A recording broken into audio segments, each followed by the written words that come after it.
سلام البنات، ان شاء الله تكونوا كامل لاباس. اسمحوا لي البنات طولت عليكم، واليوم جيتكم فيديو جديد. جبت لكم هذه الكراته تاع لابيري بالثون، ان شاء الله راح نجربوها لوليداتكم وتعجبكم. خلوا لي رايكم في التعليقات. انا نقشروا البطاطا ونديروها طيب ونديروا لها الملح. انا درت تقريبا كيلو وانتم حسب افراد العائله. نجيبوا البنات نص ربطه بصله نقطعوها مليح ونقلوها. بعد ما تتقلى نزيدوا لها حبه جمبون، نديروا لها 2 قواطعتون تاع زيت ونقلبوا مليح كما راكم تشوفوا.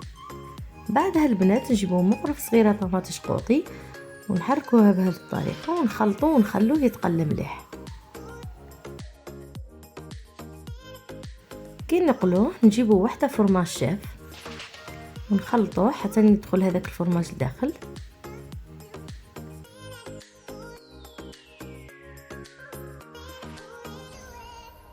بعد ما يدخل البنات هذاك الفرماج في الحشو تاعنا نجيبوا البيشاميل. هنا البيشاميل درتها بكاس حليب زايد مغرف فرينه كبيره ونخلطوهم على النار حتى يعقد الخليط. من بعد نزيدوا فلفل اكحل وملح وفرماج ونردوه على الحشو.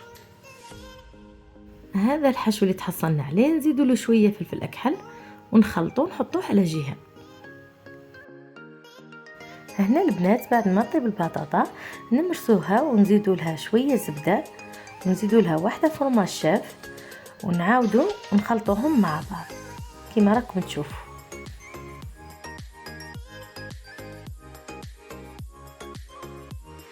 من بعد ما يدخلوا هذوك المكونات نبداو نزيدوا في الحليب بشويه ونخلطوا مليح كما راكم تشوفوا البنات.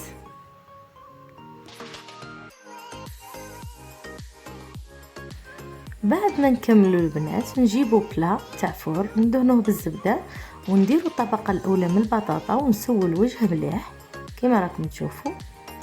بعد ما نكملوا نجيبوا الحشو تاعنا ونديروه في الطبقه الثانيه ونعاودوا نسووا الوجه مليح. من بعد نجيبوا فرماج رابي ونديروه من الفوق في الوجه وندخلوها طيب. هنا البنات بعد ما خرجتها من الفور هي حمارت، ان شاء الله راح نجربوها وتعجبوا وليداتكم. نقول لكم البنات تبقوا على خير ونتلاقاو في فيديو اخر ان شاء الله.